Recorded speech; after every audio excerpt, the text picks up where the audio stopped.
Hey YouTube, Cantburn. It's been a few. We took a couple of weeks off to clear our heads and repair damage that was done to the truck.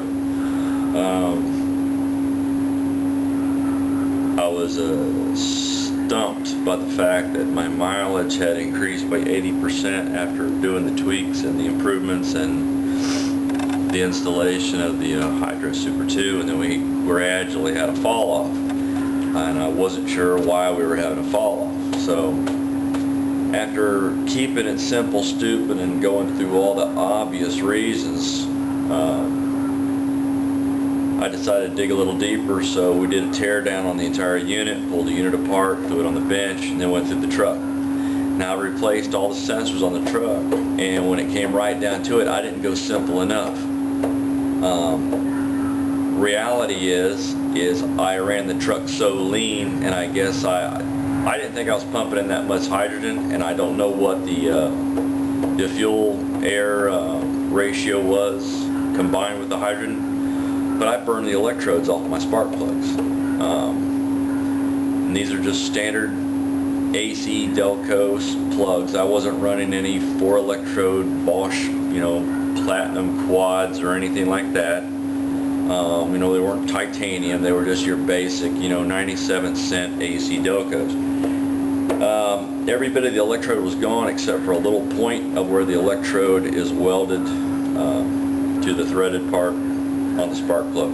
So that was basically what the truck was running on. The truck idled fine. The truck idled at 700 RPM. It really never stumbled.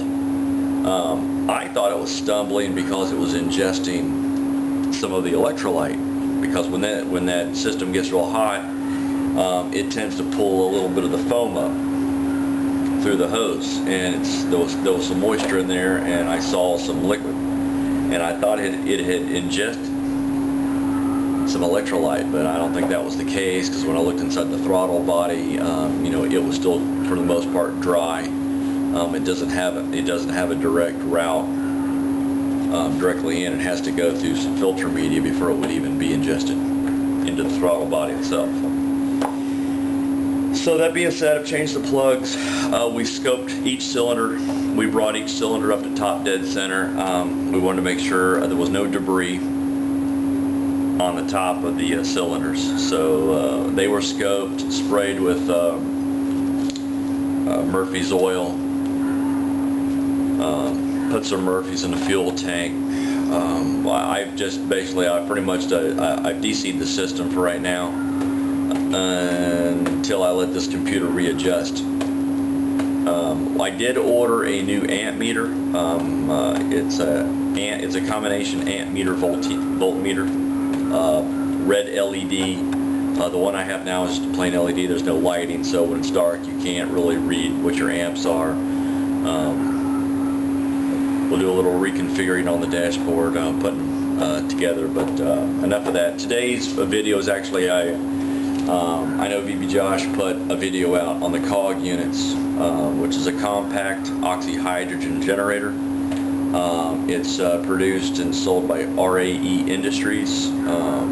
Contact name is Sean Rife, R-I-F-E, who builds these units. Got mine in the other day. I ordered 2 of them that are already pre-assembled. I didn't order kits. That's the one thing about this company. You can buy the individual plates, you can buy the fasteners, you can buy the kits that are already assembled for you. You go buy the unassembled kit, or you can buy the complete assembly with the housing.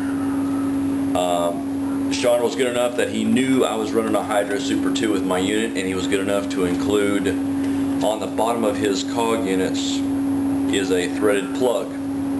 Well, he knew what I was running, so instead of the plug, he took the plug out of my units and he gave me an adapter for my 3/8 elbows, which I thought was pretty cool. So he knows I'm going to tap them into the existing unit, which uses thermal migration. So these additional units will be blended in with the existing after we do the bench testing, and we'll tie it right into the same circulation. So I thought that was nice. They're ready to go right out of the box. I don't have to modify these, but we'll get to that in a little bit. So bear with me in a couple minutes and I'll show you how easy it is to take these apart. Compared to the Hydro Super 2, which takes about 10 minutes to pull out of the vehicle, get on the bench, and tear down, I can release these from a clamp and tear them down in less than 30 seconds. So hang with me, I'll be right with you.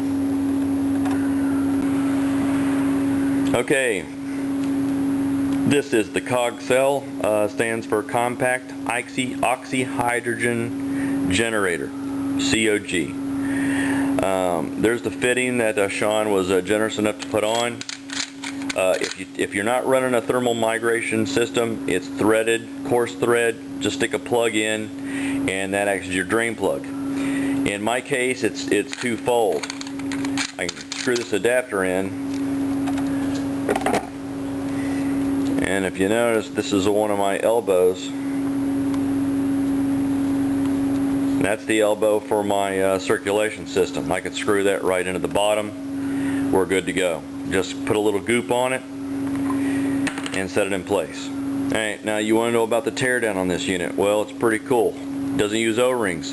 Doesn't have to use O-rings because the top is screws on.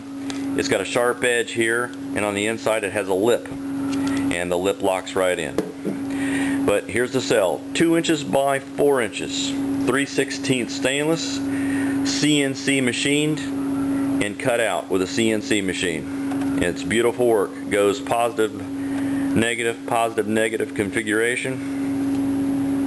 Tabbed at the top, goes to the top, has insulators, wing nuts, 1 gas exit. It's held top and bottom by nylon washers and nuts and nylon spacers. 6 plates. Very nice. As you can see, pretty easy to clean up and put back together. There's no reason that you need to take anything apart. To clean this unit, to clean the housing out, it'd probably take you less than 5 minutes to get this thing back, flushed out, and operational. The only modification that we're going to do with this particular cell, and it's not going to be right away, it's going to be after we do bench testing, is I'm going to replace these spacers with 1/16 spacers. I am going to narrow the spacing at the bottom, leave the spacing at the top the same, and basically what I'm trying to do is get a V formation out of the plates, because if the plates are angled like in a V, I believe it'll off gas a little easier. When the plates are angled like that, it might release the gas a little bit easier. We're going to modify one. We're going to leave the other one just as Sean designed it and built it, and we're going to see how they do. We're going to hook each one up to a flow meter, run it for 5 minutes each, and then we might run it for 15, and we might run it for a half an hour. We don't know, but we're going to keep it on the flow meter. And who knows, we might be surprised. Most of this is just playing around and screwing around until you get something right, and who knows, we might be pleasantly surprised. I might be totally off the mark. Either way, I'm good with it, because this is how easy it is to put it back together again. Hydro Super 2 is nice, but man, I'm telling you what, that right there, that's a lot of busted knuckles and a whole lot of other stuff. Oh, something else Sean sent me I thought was pretty cool. He added that in the kit. 5 liter a minute flow meter. Okay? And I know what I'm talking? I'm talking no more blowing up 1 liter bottles in a bucket of water. This is the real way to do it. Got an inlet and an outlet. You're going to get the real deal. We're going to keep the hose nice and short, so we get a true reading. But that's pretty cool, man. 5 liter a minute flow meter. He also threw in a flashback arrestor, which is nice because I can leave the one on the truck alone, and this can be my bench testing model. So I'm all set.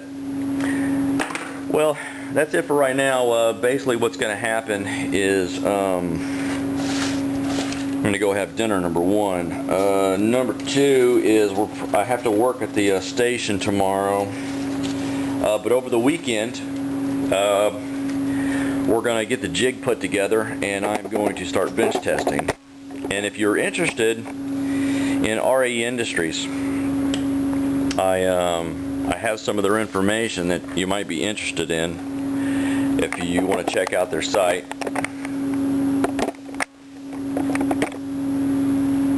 But if you want to check out the website, I think that'll do it. This address right here is for a video of the COG cells in action. He took 2 of these and hooked them in series and ran about 50 amps through them, and it's pretty impressive indeed. Yeah, he was getting over 3 liters a minute with these little COG cells. And as you can see, the cells weren't that big. I mean, there's my hand. So that's it, and we'll see you tomorrow.